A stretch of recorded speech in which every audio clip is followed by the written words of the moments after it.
You are in politics, and I know people will say, Dennis, why rushing? Dennis, you are too young. Dennis, wait. You have a long way to be in politics. Yes. Dennis, you have a house to build. You have a wife to marry. You have children to do all these stuff. Why don't you wait until you are strong enough to be there? But Dennis say, no, I'm not going to do that. I'll be in the forefront of things. Why are you taking the decision? Well, based on what people will be saying, you are too young. A lot of people have said that. I will not deny that. Politics is nasty. Others will say, you are too pure for politics. You are too genuine for politics. Don't get into politics. People will insult your family because of you. Things like that. And I am saying, shall I wait? I sat and pondered on this issue for a long time. I said, shall I sit and wait until when I am old enough, almost dying, then I get into politics just to enjoy myself? Because by around that age, I'll not be able to do much. So why will I be in politics around that age? It's just to enjoy myself. Is that what I want? No. And is it that if you are young, you are automatically disqualified from partaking in politics? No. In fact, the state needs you when you are young, because that is when you are in your most vibrant age. That's when you can do a lot for your country. That's when you are at your healthy peak. So, and that's where everybody needs you. Even in God's service, you are needed when you are young, because that's when you can do most. And people are not asking about our honesty. People are not asking about knowledge. People are not asking about content of character. People are busy asking us about age. What does that have to do with competence? If the person is competent, I think you should not ask about age, because you can be old and you don't have the competence. You can be young and you can have the competence. So people should focus more on the competence and the character instead of the age of the person. And I am saying that we need to partake in politics when we are even young than when we are old. I don't want to wait until when I am old of no use, then I am coming to serve my country. No. I think I'll serve my country best at this stage when I am young, vibrant, and able to do a lot. So for me, that's how I see it. And the other thing of like, you are too pure to partake in politics, I do have that a lot. People will say, okay, you are a very genuine person, politics change people. No. Politics doesn't change people. It just shows your true character that was hidden. But I don't think that politics can change you as a pure person, or like as a person with integrity. I don't think politics can change you. In fact, you should be the one to change the political narrative of your country. Where politicians are lying and stuff like that, you speak the truth. Yeah. Be the change that we want to see in the politics. Don't just sit there and say politics is nasty. So if we allow only nasty people to partake in politics, then the politics of this country will never advance the country. And that is what we have a problem with. This is why we are offering ourselves as a solution. Not because it's convenient, but because we think it's necessary. If we have only bad people in politics, then it can never be good. And you must be reminded that in history, those people who always change the status quo of society are the young people. We have never in the history of the world that the old people change the status quo. It is the old people that will always want to maintain the status quo. It is always the young people that will rise and say, no, enough is enough. We don't want this kind of system to be here. We have to change it. So therefore, they have to be in the battlefield and fight. They have to go and start revolutions and take down governments and take down institutions and build up the society they wish to build. So it cannot be an excuse for the system to make us believe that, no, you are young, build your future, have money, have car, have wife, have children, then start to be a politician. Doesn't make any sense. I think my country is more important than all those things, in my perspective. The love for my country is more important than my personal enrichment or my personal life. If I cannot sacrifice anything for the country, then what makes me different from the ordinary Gambian? It's because you have sacrificed something for country. That is what makes you different. And for me, I have zero regret over that. So for as far as we are concerned, I think we will be the youngest politicians in the political arena. Yeah, as we speak. Yes, because looking at Bakari, he is the youngest in parliament, the youngest amongst the presidential candidates. Looking at me too, I would say I'm the youngest amongst the SGs that I have seen around. So yeah, it's a challenge. It's a challenge because we are changing the mindset, and this is the first time it is happening. So it's going to be difficult. Yeah. So now people will say the United Gambian Front is coming up just recently launched And Bakari K. Baji, you know Bakari Baji, he's doing well, outstanding in the assembly. But it's challenging. Yes, sir. Because if you are an outstanding voice speaking the pains and standing for the truth and to make sure that what needs to be done should be done, you are sidelined. Definitely. And then I'm not going to surprise to see you and anybody that stands on that ground not to be sidelined. Now, your party is coming or your movement is coming, whichever the case. What do you want to offer to the Gambian people? I think as far as United Gambian Front is concerned, the basics of our ideology is Afro-democratic progressivism. That is to say, we are looking at solutions from inward, not outward. We are not looking at outside. We are looking at what will work for Gambians, not trying to copy what is outside and just impose it on people. No, we look at homegrown solutions. So our party is more focused on homegrown solutions. That's one thing. And also the man in question, Honorable Bakari K. Baji, National Assembly member for Foni Bintang Karanai. Looking at his consistency throughout his stay in Parliament, that also tells a lot. Because if he was like other politicians who are there for themselves, not there for any other thing, then personally I will not have joined him. I joined him on that principle of honesty, good character, and love for country. So I think these are the foundations as far as the party is concerned. If there will be differences between our party and much, or let's say many parties, is because we don't want to sell out. We don't want to join the incumbent under no circumstance. We feel like we cannot join the very system that we are against. We will be compromised, and if that happens, at the end of the day, we will be lost. We will not be able to make the change that we want. So this is partly the reason why, because Bakari could have just switched and joined them, and he'll be offered whatever he wants to. But he's not doing that. He has rejected all those things. It's because he sees that love for country and the people is more important than his own personal enrichment. And this is basically the foundation of the party. So in terms of differences, this will be one thing. It's true, politics can be sometimes unpredictable. We are not saying everybody coming to join us is a sin. It may happen to us, but as far as the key founders of this party is concerned, I don't think something like that will happen. If it happens, I'll be totally surprised anyway. Because if on the side of Bakari, I think if that is what he intended, then there was no need for him to form the party. He could have easily switched when they needed him to switch. But he didn't do that, so it would not make sense for him to do that now. And I think it's going to be difficult for us to also gain the trust of Gambians. And I don't blame them for that, because so far, in my observation, most politicians have fooled them. They just come against the incumbent and then get recognition. The next minute you know, they have joined the same system that they were against it, and in fact start supporting the same system and attacking people who are now even critical of them. So I think that will take time for people to entrust you with that because of their past experiences. And we are taking it easy. We are not saying Gambians are going to trust us the moment we come up because of the experiences. But we believe with time, Gambians will know that we are actually genuine with what we are saying and will eventually join us in the process to salvage our country. This is Dennis Gibba. If you just don't know him, he's a voice I believe to be reckoned with. And he has a vision. And before we wind this down, we want him to share with us what is his vision as far as politics is concerned for this country and in a greater perspective, Africa. As far as my own, let me just say with the party, I think I have mentioned about the party for now, but in my own personal opinion, what is my vision as to why am I getting in politics, all those things.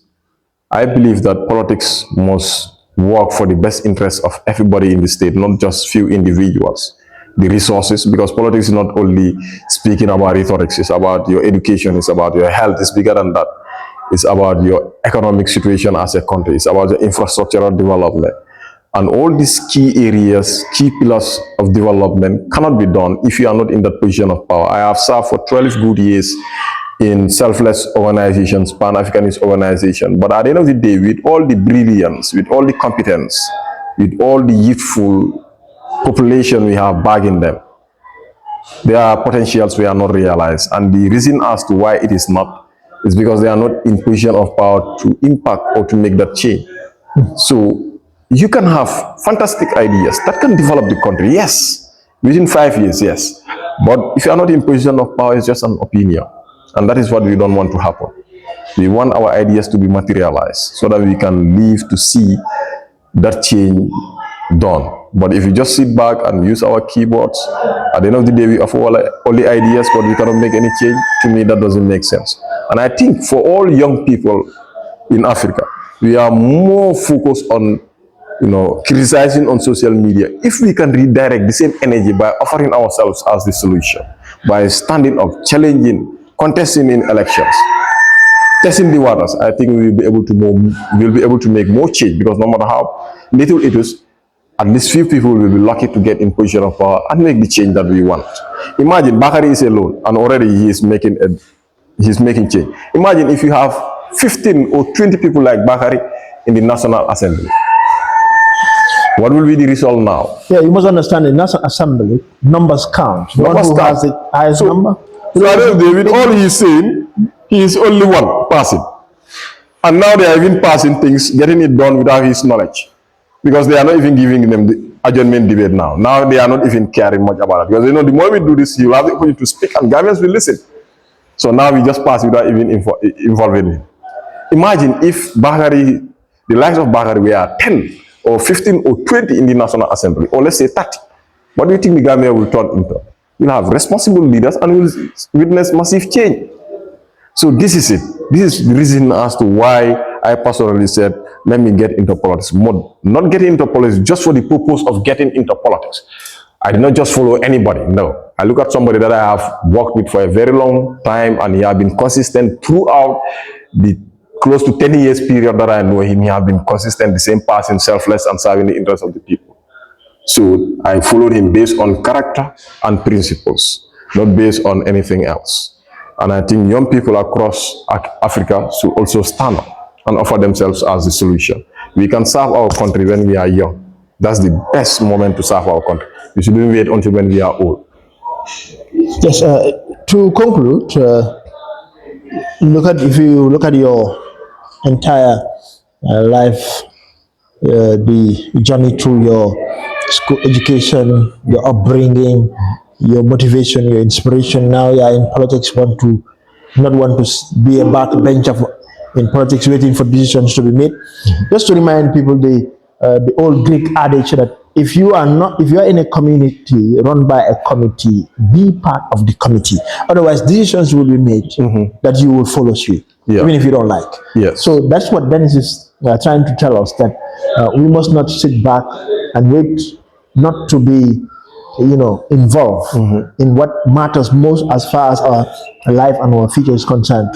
We should participate and also hold those people who are in position of authority, who we put in power, to account without any compromise. He mentioned in his deliberation, you must not judge me, you must not judge him, you must not judge anybody on the basis of their religion, on the basis of their tribe, but you must judge people on the basis of their character, on the basis of their integrity, on the basis of their service for the people. And I get asked this a lot. I think I will use this opportunity to address that.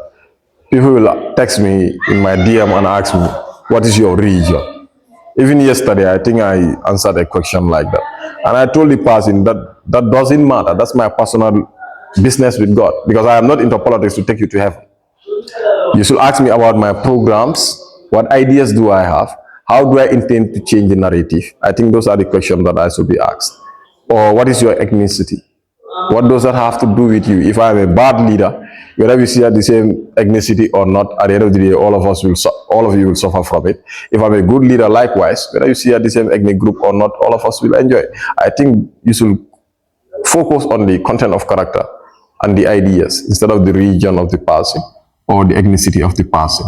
Those things make no sense, because you have religious leaders for that. I'm not there as a religious leader. I'm there to develop here for everybody. Whether you share the same religion with me or not, that's not my concern. And again, I cannot take you to heaven.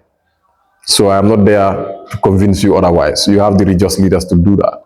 We are political actors standing for everybody, irrespective of their religious background or ethnic background. So I think Gambians, we should have that change of mindset.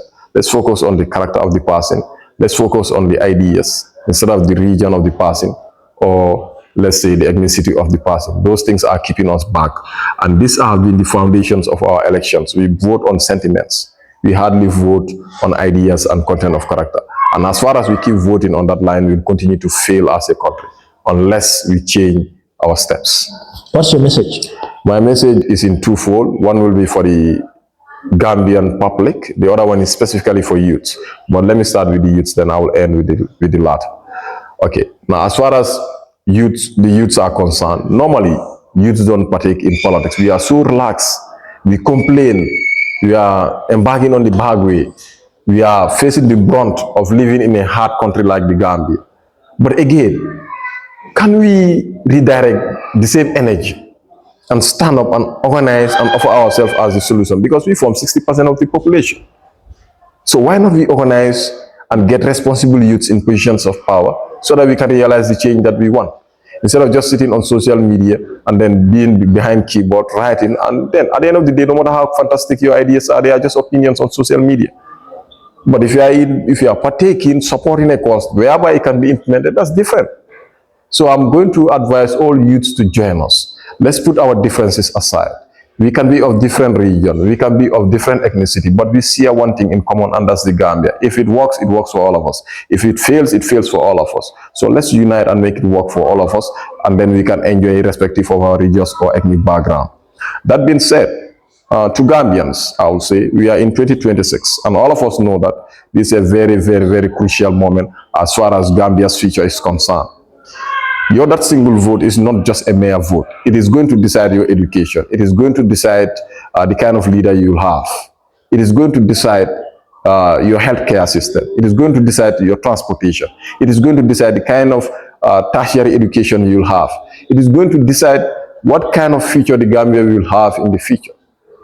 So, it's not a mere vote. If you have to vote, at least can you consider the idea and character of the person and park things like ethnicity, or tribal loyalty, or party loyalty, and look at what works for everybody. Because we have been failing for long because of our sentimental thinking. And I think it's high time we change it. And for those genuine, straightforward Gambians, politics can be bad, but if you are into it, you can make it good for the country. And I think this will resonate with you to join us in the struggle on the United Gambian Front to change the country.